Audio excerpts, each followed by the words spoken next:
Salut à tous! Ça y est, il est de retour! Ça fait maintenant plus de 20 ans que les fans attendaient un nouvel album de composition originale de ce guitariste français. Ça fait longtemps que je voulais vous faire une vidéo pour vous parler de mon guitariste français préféré. Et je me suis dit que la sortie de son nouvel album Escape from Shadows était le moment parfait pour vous en parler. Je vais donc vous parler de ce guitariste français incontournable, Patrick Rondat. Si vous aimez la virtuosité, les mélanges entre métal, classique, fusion et rock progressif, vous avez forcément déjà entendu parler de cet explorateur de la 6 cordes. Patrick est donc un guitariste français né dans les années 60 qui sera influencé par Ronnie Montrose, Eddie Van Halen ou encore Al Di Meola. Mais très vite, il se forge un style bien à lui, très technique, très mélodique, mais toujours musical. Il se fait connaître à la fin des années 80 avec son premier album Just for Fun. Mais c'est avec Rape of the Earth en 91 qu'il se fait connaître du public guitaristique. Et c'est là qu'un certain Jean-Michel Jarre l'invitera à venir jouer sur un de ses albums. Il apportera sa guitare électrique et son côté néoclassique dans la musique électro de Jean-Michel Jarre. Ça l'amènera d'ailleurs à jouer devant des millions de personnes, notamment devant la Tour Eiffel, ou encore pour un concert majestueux sur la place Tiananmen à Pékin. D'ailleurs, Jean-Michel Jarre ira jusqu'à produire un de ses albums les plus célèbres, Amphibia. Mais Patrick, ce n'est pas juste un shredder, il a toujours voulu sortir des sentiers battus. Il va jusqu'à explorer des choses plus subtiles, plus riches, comme sur son album On the Edge, sur lequel on va pouvoir retrouver des musiciens issus du jazz comme Didier Lockwood ou Michel Petrucciani. Il sortira également un album en duo avec un pianiste de classique, Hervé Nkawa, dans lequel il reprendra du Beethoven ou encore du Vivaldi, chose qu'il avait d'ailleurs déjà faite sur Amphibia avec un de ses plus célèbres morceaux, Vivaldi Tribute, extrait des 4 saisons. Côté technique, c'est un monstre, il est mondialement célèbre pour sa technique de l'aller-retour. Niveau matos, Patrick Rondat a longtemps joué sur des guitares ESP avant de passer chez Ibanez, qui lui a d'ailleurs dédié un modèle signature en édition très limitée. Il a marqué des générations de guitaristes, que ce soit en France ou ailleurs. On ne l'a pas encore dit, mais il a également fait partie du prestigieux G3 avec un certain Joe Satriani. C'est pas rien quand même. Et ce nouvel album, qui n'est pas encore sorti à l'heure où je tourne cette vidéo, mais que j'ai vraiment hâte d'écouter, va, j'en suis sûr, repousser une nouvelle fois les limites de l'instrument. En plus de tout son talent musical, Patrick Rondat est un pédagogue de génie. Il a d'ailleurs publié un DVD pédagogique qui est une véritable bible pour bon nombre de guitaristes, dont je fais partie. Depuis des années, il donne des masterclass, mais également des cours à la MAI, Music Academy Internationale de Nancy. Un homme ultra humble avec une philosophie de vie génialissime. Moi, clairement, Patrick Rondat, ça a été ma porte d'entrée vers le merveilleux monde de la musique instrumentale. J'avais 15 ans quand j'ai découvert son album An Ephemeral World et ça a été une claque monumentale. C'est simple, je l'ai écouté en boucle et je peux toujours l'écouter en boucle. Il y a rien à jeter dessus. C'est pour moi l'exemple même d'un album parfait. Bref, c'est pour toutes ces raisons-là que je lui consacre aujourd'hui cette vidéo. Je vous laisse attraper votre guitare et puis on va analyser tout de suite 3 plans issus du répertoire de Patrick Rondat.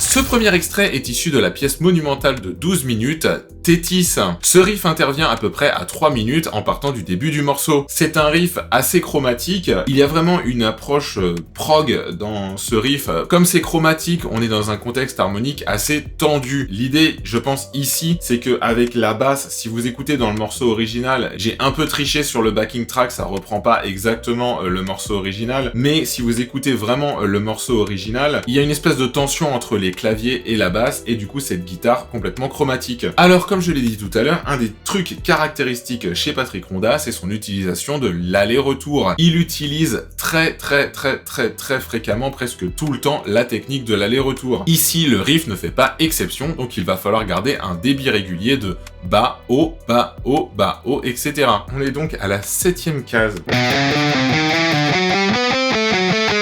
Donc on fait bien 7, 9, 10, 8. Petit déplacement ici que moi perso je joue avec le même doigt. Puis ensuite, il y a un travail absolument génial au niveau de vos doigts. Souvent, notamment lorsqu'on débute, nos doigts les plus forts, ça va être l'index et le majeur, mais l'annulaire et l'auriculaire sont nos doigts les plus faibles. Ici, il va falloir vraiment travailler avec notre annulaire et avec notre auriculaire. Pareil ici. J'ai choisi, moi, de faire ce déplacement sur la corde de Ré de la 7e à la 6e avec un démanché.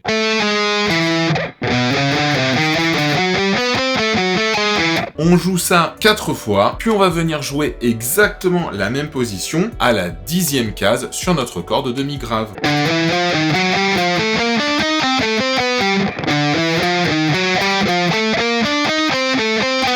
Dans le contexte du morceau, Patrick le joue 4 fois, puis 2 fois à la 10e case, avant en fait de faire une grosse progression chromatique pour amener au passage d'après. J'ai pas voulu rentrer dans les détails, je voulais juste vous montrer cette partie-là que je trouve intéressante. Donc on va juste venir jouer 4 fois à la 7e case, puis 4 fois à la 10e case. C'est un riff qui du coup est vachement intéressant comme je disais pour son côté chromatique, c'est un super travail pour l'annulaire et l'auriculaire. Moi perso, c'est un riff que j'ai longtemps utilisé comme riff pour m'échauffer. Je le jouais très lentement, 40-50 battements par minute, histoire de bien le travailler pour délier les doigts. Je trouve d'ailleurs toujours que c'est un excellent exercice pour s'échauffer, je vous le recommande. On passe au riff d'après.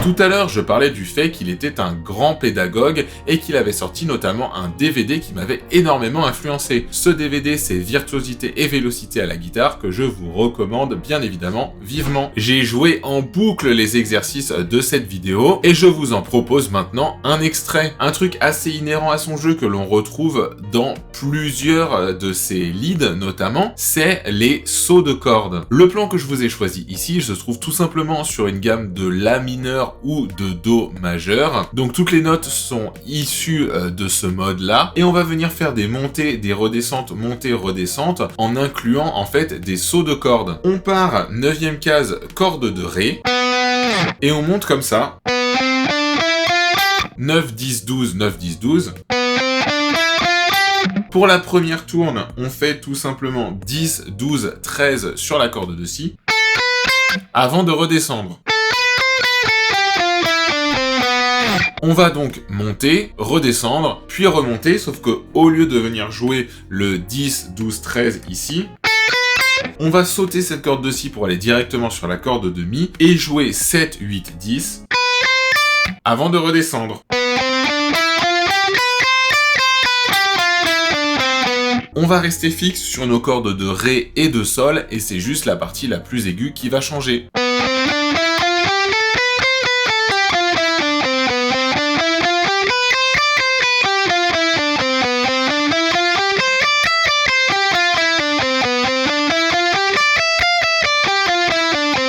Et ainsi de suite. Donc on avait 7, 8, 10 ici, puis 8, 10, 12, puis 10, 12, 13, 12, 13, 15, puis 13, 15, 17. On est, encore une fois, en double croche, donc le débit doit être régulier, et vous l'aurez compris, en strict aller-retour. Ce plan, joué à toute vitesse, a un rendu absolument génialissime. Dans ses compos, il va utiliser des choses comme ça, souvent doublées avec un synthé. On va retrouver ça, par exemple, dans son morceau Donkey Island, je pense à l'intro, qui d'abord est joué juste avec un synthé, puis est doublé à la guitare.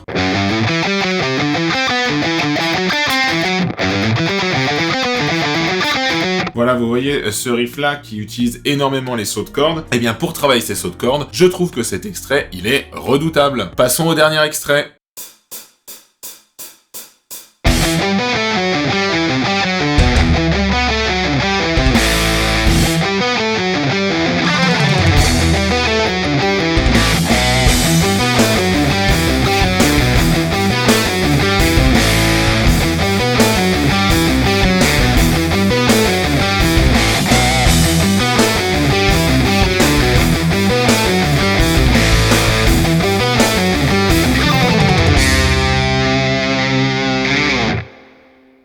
Pour ce dernier extrait, je vous ai choisi le riff principal du morceau Mindscape. La particularité de ce riff, c'est qu'il est en 7/8. Et oui, je parlais tout à l'heure de la dimension progressive de la musique de Patrick Ronda. Dans la musique progressive, on utilise souvent des mesures composées, ce qui est le cas ici. L'utilisation de mesures composées, c'est quelque chose que l'on va beaucoup retrouver dans le discours rythmique de Patrick Ronda. Que ce soit des mesures de 7/8, de 5/4 ou autres, on va retrouver très fréquemment ce genre de mesures composées. Là, on est sur une mesure de 7/8, donc attention au compte de la mesure. Ce riff va une nouvelle fois faire la part belle à des sauts de cordes. Si vous voulez, en fait, on a des espèces de formes d'arpège, tout simplement. On vient jouer un mi à vide, puis 7, 10 sur la corde de la, puis 9 sur la corde de ré. Et ça, en fait, ça fait un accord de mi mineur. On a mi, sol, si, c'est un accord de mi mineur. Puis on descend comme ça. Ici, vous aurez reconnu l'accord de ré majeur, l'accord de do majeur,